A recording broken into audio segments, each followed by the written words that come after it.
অগ্নিকাণ্ডের বিষয়ে তদন্ত করে আমাদেরকে বলবেন। উৎস কি, কারণ কি, এটা তারা আমাদেরকে 3 দিনের মধ্যে জানাবেন।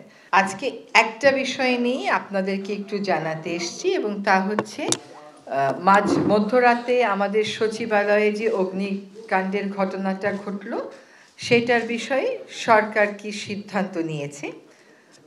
আজকে একটি জরুরি সভা হয়েছে মাননীয় প্রধান উপদেষ্টার সভাপতিত্বে।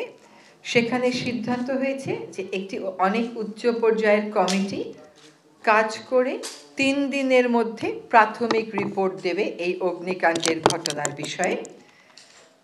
এই কমিটির সভাপতির দায়িত্ব পালন করবেন স্বরাষ্ট্র মন্ত্রণালয়ের সিনিয়র সচিব।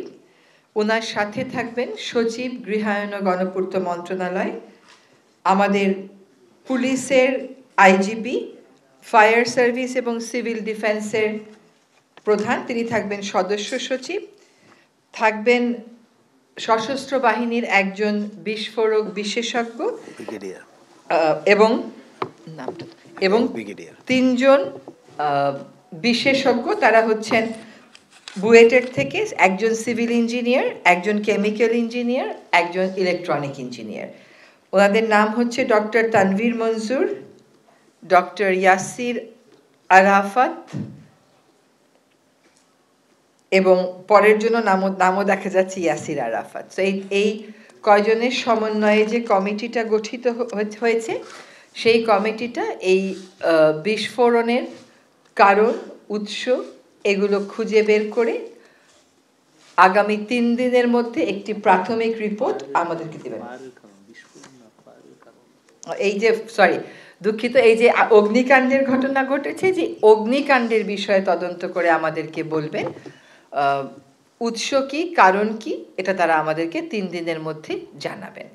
এটা আমরা মনে করেছি যে আপনাদেরকে আমাদের জানিয়ে দেওয়া দরকার, সেজন্যই আজকে আমরা আপনাদের সামনে এসেছি। আপনাদের কোনো প্রশ্ন থাকলে জিজ্ঞেস করবেন।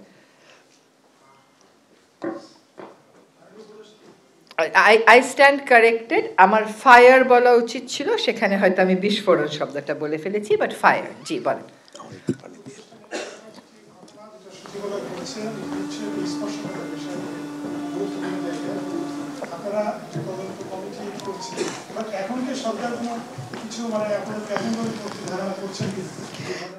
না, এইরকম তো আসলে সরকার ধারণা করতে পারে না।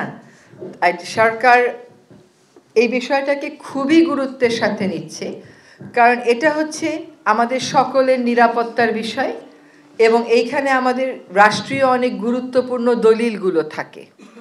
ফলে এই বিষয়টাকে সরকার খুবই গুরুত্বের সাথে নিয়েছে, যার জন্য আমরা 3 দিনের মধ্যে প্রাথমিক রিপোর্ট দিতে স্বরাষ্ট্র সচিবের নেতৃত্বে উচ্চ পর্যায়ের কমিটিটা করেছি।